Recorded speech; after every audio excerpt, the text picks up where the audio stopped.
Welcome to the Countryside Hobbyist. Today we are looking at my pocket everyday carry setup.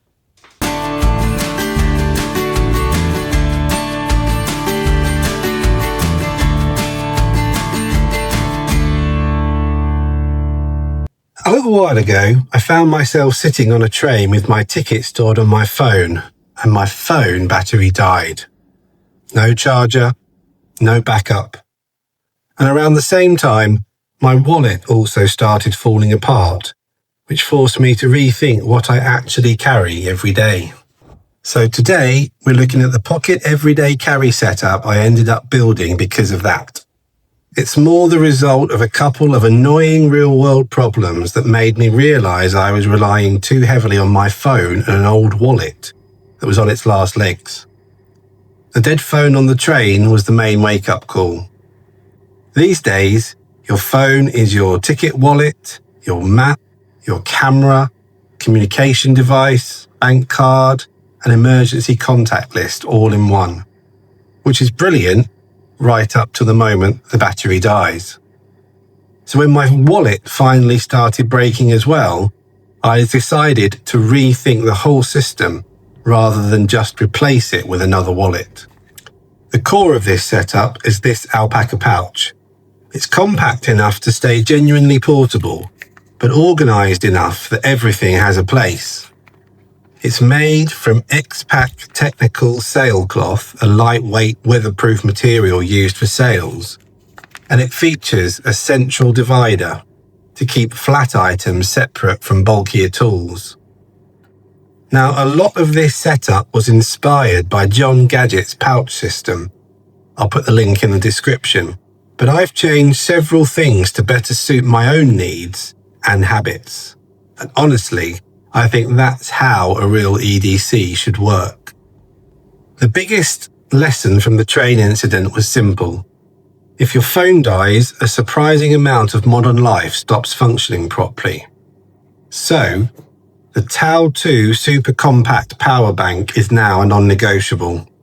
It has a 2000 milliamp hour capacity, enough to charge a phone to roughly 30%, a vital lifeline for navigation or emergency calls. It also features built-in USB-C and lightning cables, eliminating the need for any extra cords. The lightning cable also doubles up as a micro USB. It's not designed to fully charge everything multiple times. It's not big enough or powerful enough for that. It's there to stop me getting stranded with a dead phone and no access to tickets, payment, or navigation. I also carry the Air Card, a SIM tracker that uses Apple's Find My ecosystem, allowing the owner to locate the entire kit if it's misplaced. And finally, there's the afterplug data blocker, a compact hardware adapter that physically removes the data pins from a USB-C connection. If I do need to use a public USB socket somewhere, this blocks data transfer and only allows charging power through, protecting me from juice jacking and other malware.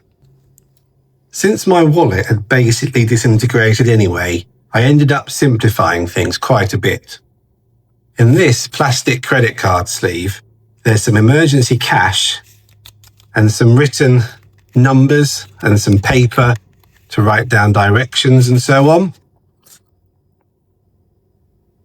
This complements the other backup credit cards and debit cards that I keep in the pouch as well, alongside a couple of loyalty cards that I use regularly and my driver's license.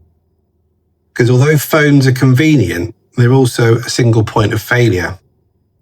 I've also tucked in a few practical items in here, some plasters, some steri strips, and a couple of water purification tablets.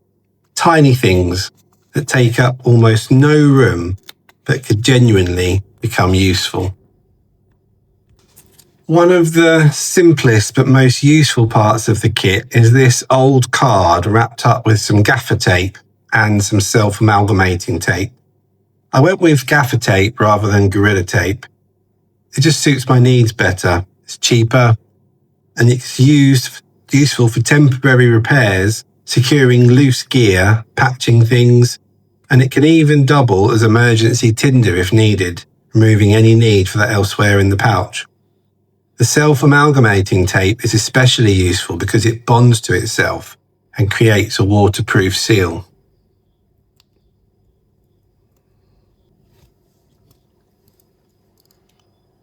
For tools, I carry the Victorinox Compact Swiss Army knife with a small ferro rod modification from Tortoise Gear. Although I don't bother carrying separate tinder because realistically, the gaffer tape already fills that role. This 91mm 2-layer Swiss Army knife remains a staple of the kit. It features a slip joint knife, scissors, a combination tool, a pen, a pin, and tweezers. And there's also a small glasses screwdriver, which comes in really handy.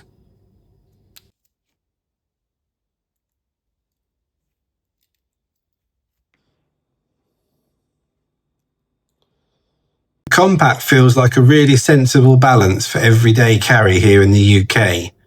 Useful without becoming excessive or too packed with survival type tools. I also carry a small pen from a child's toy, I think that is, and a pencil for extra redundancy in the pouch. For lighting, I use the ultra-compact Olight i3E EOS with lithium battery. It outputs a bright 90 lumens from a single AAA battery and is renowned for its lightweight, durable aluminium design and no-hassle twist operation. Tiny torches are one of those things that seem unnecessary until you actually carry one regularly. The final few items are mostly practical everyday things. A small meds tin with some everyday medication to support pain, allergies and stomach issues. I make sure I write on the inside of the lid to identify each tablet accurately. I also have a little 5ml tube of alcohol gel instead of the alcohol wipes used by John Gadget. I find the gel takes up a bit less space, creates less environmental waste, and just makes more sense for me. What I like about this setup is that it grew out of actual inconvenience rather than just collecting gadgets. Every item here exists because at some point I found myself wishing I had it. And I think that's probably the best way to build an everyday carry system. Not by copying somebody else exactly, but by paying attention to the little problems you run into day to day and slowly building solutions around them. So that's my current pocket everyday carry setup and the thinking behind it. I'd be interested to hear what genuinely useful things other people carry day to day. I hope you found that interesting, and I hope to see you again next time. But for now, keep enjoying your hobbies.